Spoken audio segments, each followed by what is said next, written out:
Out of the Blue began as a short story first published in the literary journal Whetstone. It's a narrative about a man in his mid-30s who is bound to a woman after the loss of their son. Guilt and shame steer the main character Jackson to alcohol, and after a fight with his woman he leaves, not quite sure where to go or if he should go at all. 13 hours later, he finds himself in the middle of the West Texas desert where he meets Javier, a man also pursued by his past. Through their interaction, one is able to find the opportunity for personal redemption, and the other finds a direction home.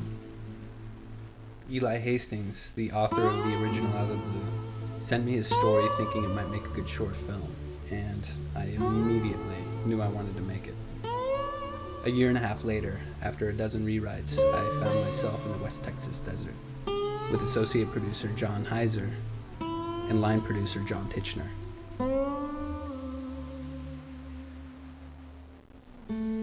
We realized in the early stages of pre-production that we would need to shoot on location in Texas. Throughout the film, it's as though the desert is watching them, exposing the absurdity of the human condition, of their self-conscious complications, and endless comings and goings in a landscape where the necessities of survival are all too obvious. For Jackson, the hollowness of his life is reflected all around him. We came back from Texas with a newfound sense of purpose, to make this film at any cost. The locations we found exceeded our expectations. The people we met were eager to help us in any way they could.